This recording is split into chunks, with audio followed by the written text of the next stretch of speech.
Good afternoon, Trinidad and Tobago. I am Rishi Harinan and C News is live. And I'm Nasira Mohammed with sport. Opposition leader Kamala Persad-Bissessar is pleased with the decisions to send the Foreign Account Tax Compliance Act to the Joint Select Committee for a further review. This after a meeting between government ministers and opposition members on Monday, which would not allow for the act to be signed by September 30th by that deadline. Addressing UNC's Monday night forum in Sangre Grande last evening, Mrs. Persad-Bissessar accused the government of trying to bully her team into supporting the Foreign Account Tax Compliance Act, as well as rush other legislation to be passed before proper review. Stand up for you, on your behalf, once there is anything that will damage you or damage the interests of the people and country that is Trinidad and Tobago. I will stand with you. I will fight them. Opposition leader said the legislation put forward by the government would give the Minister of Finance power to request personal information from anyone in the country, among other things, which she said cannot be allowed. Anyone in the country to request your personal information. There was power in that bill for the Minister of Finance to make other laws after we pass the bill. It's known as subsidiary legislation by way of regulations that he will do it after. We won't even know. It will just be done. To give the Minister of Finance power to change terms of the agreement attached to the bill. And we will be speaking with financial advisor Subhas Ramkilawan a little bit later to explain the implications this will have on Trinidad and Tobago. Now, a man was crushed to death this morning at the Beetham landfill. Reports say at around 6 a.m. the man, who is yet to be identified, was standing next to a garbage truck in the landfill when the vehicle encountered difficulties while maneuvering. C News understands the truck then turned over on the victim, trapping him. He was killed almost instantly.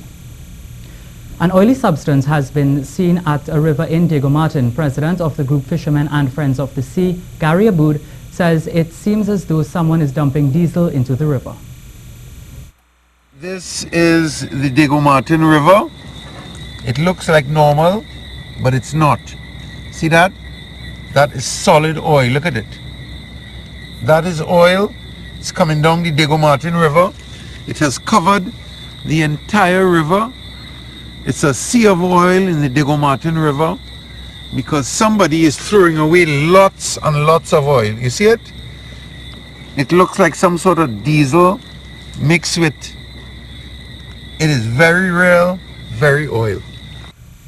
Now, C News spoke with the Environmental Management Authority and it told us it is currently conducting an investigation into what took place. Now, we are going to speak with financial advisor Subhas Ramkilawan on the financial bill which is to be debated in Parliament sometime. Good afternoon, Mr. Ramkilawan. Yes, good afternoon to you. Hi. For the average man on the street, how important is having this bill passed soon? I know it's supposed to be passed before September 30th. Well, the deadline for passage of the bill is indeed September 30th. That was the extension. There was an extension given last year from September 30th, 2015 to September 30th, 2016. How important it is? Well, it is an important piece of legislation that would give or validate the agreement made by the government of Trinidad and Tobago and the U.S. government for the sharing of certain information. In particular, this agreement calls for, as indeed it calls for all countries to enter into an arrangement with the U.S. Treasury or the U.S. government to provide information on U.S. persons or U.S. persons who have accounts and assets in Trinidad and Tobago, and to report what those assets are and what the income and so on is from those assets held in Trinidad and Tobago by U.S. residents or U.S. persons. The reciprocal to that is that the agreement would provide for an exchange of information, that is information on Trinidad and Tobago residents who have accounts in the U.S. or assets in the U.S. for which the Trinidad and Tobago government, or I should say the deemed competent authority, to request that information or to receive that information on an annual basis. So any Trinidad and Tobago person who has assets, whether it be bonds, shares, property, etc., that they would be receiving income on in the U.S. or flowing through the U.S. will be captured by the U.S. Treasury and passed on to the competent authority in Trinidad and Tobago. I believe part of the issue that has been raised is who should be the deemed competent authority. In the bill, the wording is such that it is any person named by the Honorable Minister of Finance as the competent authority, which could be the Board of Inland Revenue or any other person. I believe part of the issue is that this should be really narrowed to the Board of Inland Revenue or any similar institution that succeeds the board and undertakes the function of the current Board of Inland Revenue. Right. So we understand, Mr. Ramkalawan, we understand now that the bill is to be taken before a joint select committee of Parliament. If this isn't passed by the end of the month, what are some of the implications, the international implications we can face? Well, there are sanctions. For example, if an extension is not granted, then what it would mean is that our financial institutions will not be compliant, and by not being compliant, all income generated would be subject to a 30% withholding. One, and two, as I understand it, in the sale of assets, the gross proceeds from the sale of assets would be subject, the entire proceeds would be subject to a 30% withholding. So those are some of the implications. On the other side, U.S. institutions would be most reluctant to undertake business with Trinidad and Tobago financial institutions because of their non-compliance and because of the dangers that would pose to those U.S. authorities or to those U.S. financial institutions. So. Thank you very much, Mr. Ramkalawan, for speaking with us, and I know we will be speaking with you a bit more on this a little bit later. That was financial advisor Subhas Ramkalawan. You're watching the C News Live report at noon. Remember, you can keep up to date with all the latest news on our website at ctvtt.com, or you can check out our Facebook and Twitter pages at C News Live. Now for a look at the weather forecast for the period this afternoon and tonight. Cloudy periods with intermittent showers in varying localities. One or two of these showers will become heavy and thundery. Gradual improvement expected toward nightfall. Tonight will be mostly clear and cool with a few showers after midnight. Gusty winds, street and flash flooding may occur in heavy showers and thunder showers. The Single Fathers Association says it has received a letter from the judiciary to have a meeting to discuss having mandatory paternity tests for fathers who are seeking custody of their child. Its president, Rondell Fields, tells C News this needs to be done to deal with the issue of maintenance. We believe that once you bring a man before court for maintenance, it must be proven by DNA testing, because we are DNA testing now that he is a father. I've seen too many men come to court. You know, when fathers decide to do paternity testing sometimes, let's say the warrant comes high, and then they decide, all right, let me go and do a test. And plenty times it's proven not to be the father of the child. So what do you do in an instance like that? And sometimes, in some instances, you hear some of the mothers saying, I didn't know that all the time. Mr. Fields says there might be some disadvantages to this, but it's only fair to the fathers. Yes, the legal minds will say, but if he wants one, he can ask for one. But you imagine yourself a father going to stand up on a child that you love for years, and the mother is there, and they ask if the child is yours. You're going to say, no, the child isn't mine, or I'm unsure. And if they do the test at that time and the child comes back being yours, automatically in his mind, he thinks he's going to be disadvantaged. He's going to tell himself that, hey, this judge or this magistrate is going to think I didn't want this child in the first place. So let me just say yes. I believe a man must not be put in that position. Secretary General of the Conference of Defense Ministers of the Americas, Carl Francis, has defended the $9 million conference, which is to be held in Trinidad from October 10th to 12th. He said while the CDMA conference will take place over 3 days, preparation started about 2 years ago. He noted so far not all the money has been spent.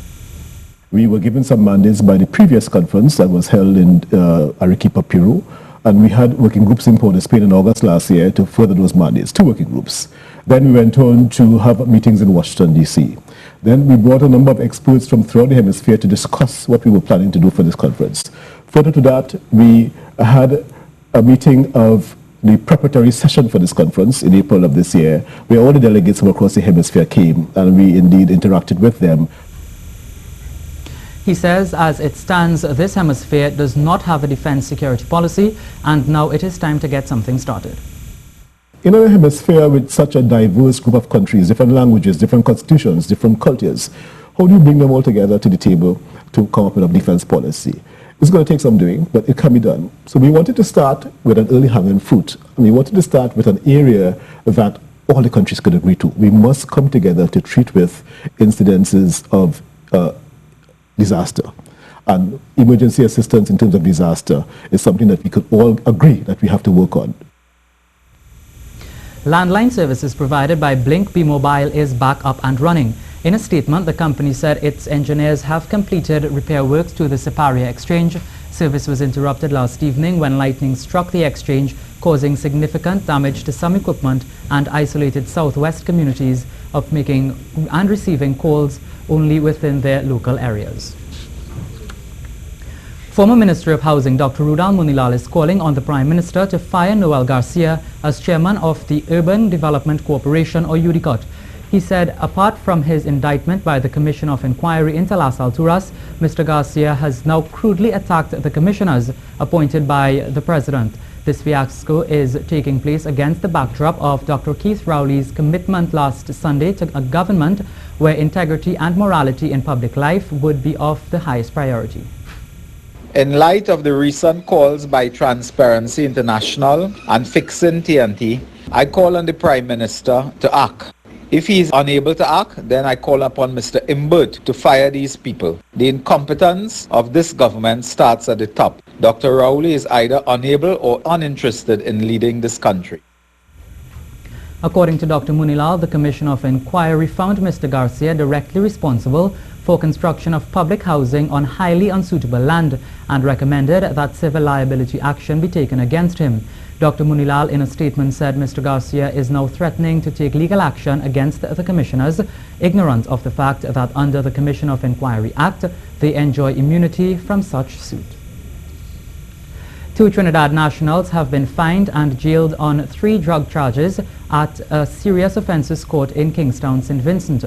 According to the IWN, 60-year-old Robin Bihari and 23-year-old Jovan Ramroop were ordered to pay EC $13,000 forthwith or spend 12 months in prison. However, even if they pay the fine, they will not be returning home for the next 6 months. The men were jailed for 6 months for attempting to export marijuana and 3 months on a drug trafficking charge. The sentences will run concurrently. The 2, along with 23-year-old Japhet Williams, were jointly charged between August 15th and 23rd at Chatham Bay, Union Island.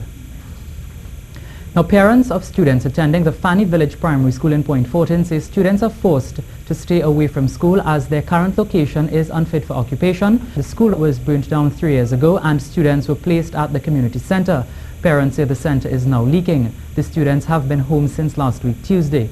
The parents claim a new school was started some years ago, but it is incomplete. They also say the school is being built on a dam near the dilapidated school. They are calling on the authorities to intervene. The traffic lights at Shirvan intersection in Tobago are up and running. Just a short while ago, the lights were turned on following a short ceremony at Milshirv compound adjacent to the traffic lights. Tobagonians have been clamoring for some kind of safety measures to be implemented at that intersection as many accidents, some fatal, have occurred there.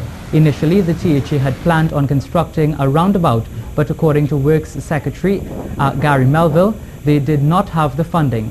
Traffic lights were installed at a total cost of $1.6 million. Now, come Wednesday, locals will have the opportunity to see soca star Marshall Montano on the big screen. This as the film Bazudi will open in local cinemas following the film US release last month. Bazudi is a tale of star-crossed lovers attempting to maintain a forbidden love affair during carnival season. Speaking on Good Morning Trinidad and Tobago, Mr. Montano said to have a movie which was in the making for over 10 years aired internationally has been like a dream come true and will boost the local film industry. To actually see it be premiered at the film festival, find a distributor and actually reach to Times Square to premiere was a great feeling. And not only to sit in the audience with so many people who went to see the film is really great. And it lets you know that, if you really want something difficult, you have to work hard. A film is not just producing a song. We had to produce about 15 to 20 songs and 15 to 20 segments of music for the film, and everybody had to do their part. It was a lot of pieces, but actually seeing it come together is a great feeling.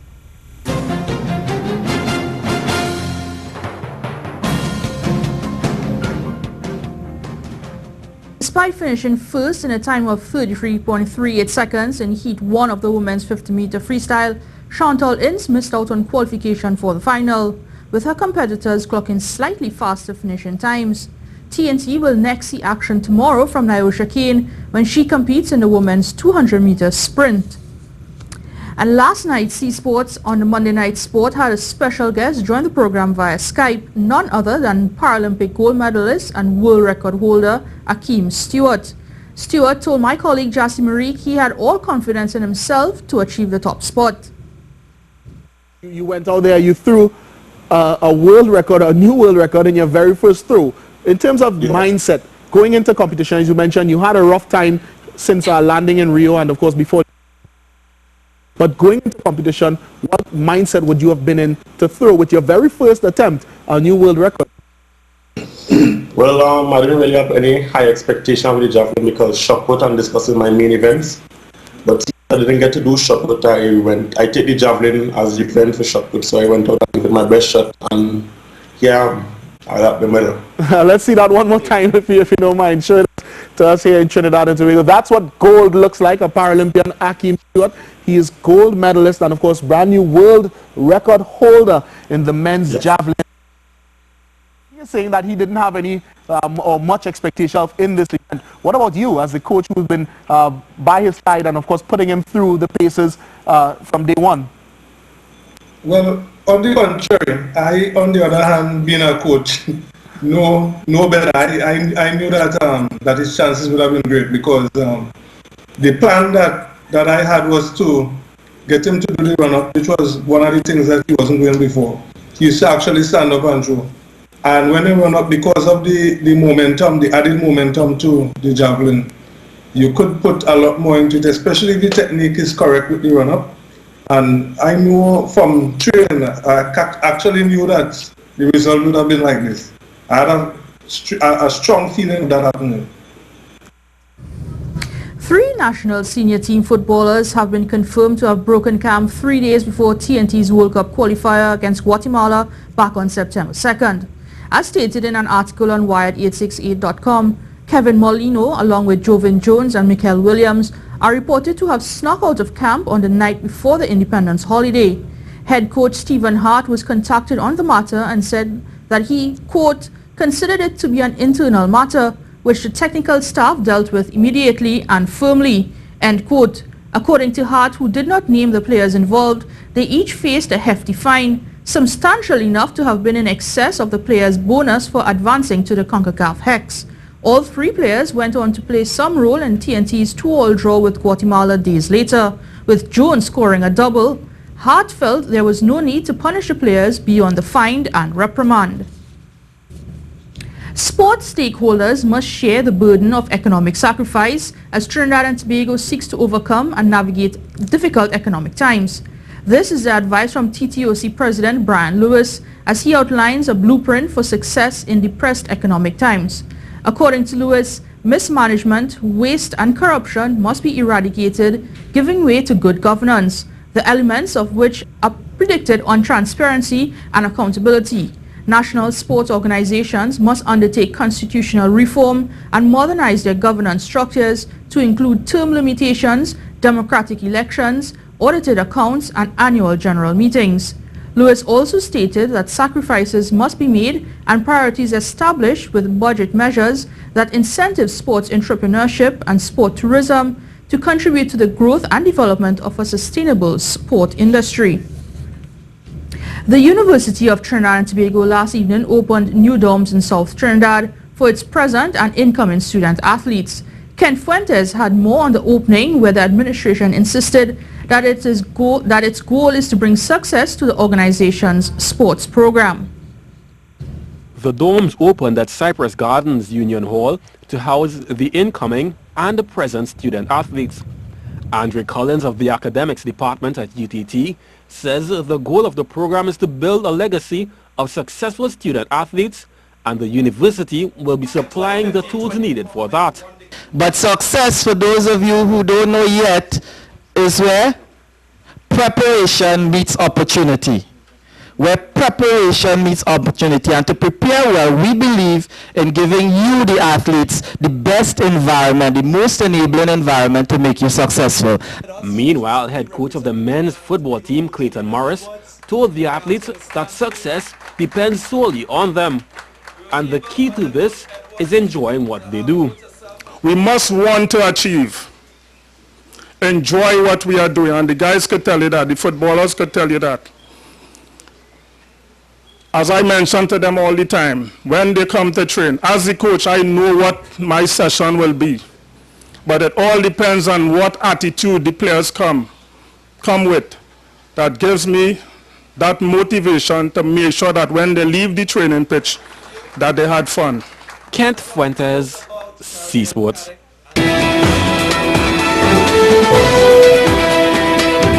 Now here's a look at what's taking place in the region.